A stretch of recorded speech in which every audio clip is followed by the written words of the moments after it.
नमस्कार। आज हम बात करेंगे एशिया प्रशांत क्षेत्र में क्रिप्टो करेंसी की तेज रफ्तार पर। ये इलाका मतलब अचानक इतना जरूरी क्यों हो गया है क्रिप्टो के लिए? हमारे पास ना चनालिसिस की 2025 की एक रिपोर्ट है, एशिया प्रशांत क्रिप्टो विकास और प्रभुत्व।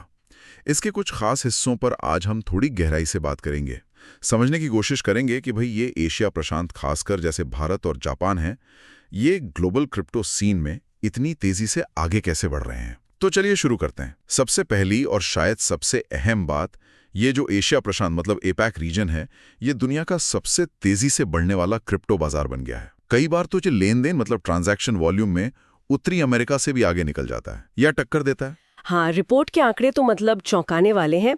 जैसे मंथली ऑन चेन वैल्यू, आप समझ लीजिए ब्लॉकचेन पर हर महीने जो कुल लेन देन होता है उसकी कीमत, वो जुलाई 2022 में थी करीब $81 बिलियन और दिसंबर 2024 तक ये बढ़कर पहुंच गई 244 बिलियन। सोचिए जरा, सिर्फ 30 महीनों में लगभग 3 गुना।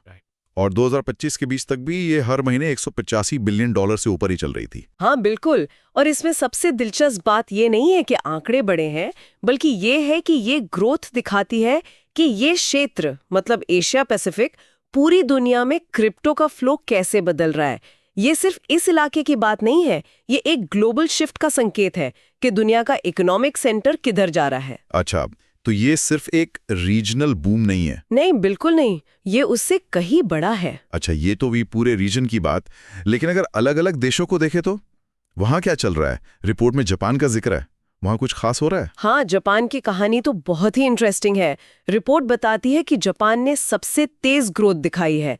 जून 2025 तक पिछले सिर्फ 12 महीनों में जापान की ऑन चेन वैल्यू में 120% की बढ़ोतरी हुई है।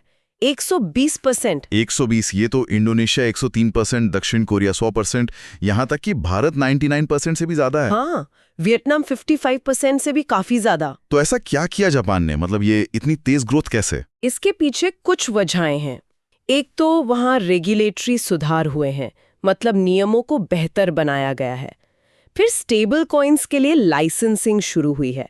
स्टेबल कॉइन मतलब वो क्रिप्टो जिनकी कीमत डॉलर वगैरह से जुड़ी होती है, तो वो स्थिर रहते हैं।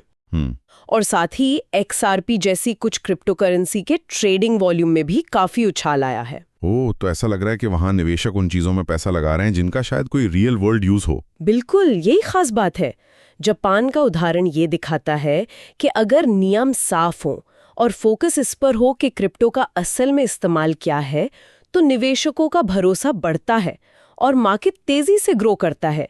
ये सिर्फ सट्टेबाजी वाली ग्रोथ से अलग है, यहाँ यूज केस पर जोर है। ये बात तो सही है। अच्छा, लेकिन अगर हम सिर्फ वॉल्यूम की बात करें, मतलब लेन देन कितना ज्यादा हो रहा है, और ग्लोबल एडॉप्शन इंडेक्स 2025 में रैंकिंग देखें तो रिपोर्ट कहती है कि भारत लीडर है। हाँ बिल्कुल, जब ऑन चेन लेन देन की कुल मात्रा और एडॉप्शन इंडेक्स की बात आती है तो भारत इस क्षेत्र का मतलब APSE का क्लियर लीडर है।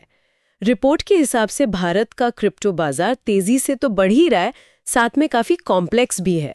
और इस साल तो भारत एडॉप्शन इंडेक्स के सभी सब इंडेक्स में नंबर 1 पर रहा है। ये बहुत बड़ी बात है। सभी सब इंडेक्स में? हाँ, और भारत की ये पोजीशन दिखाती है कि ये रीजन कितना विविध है।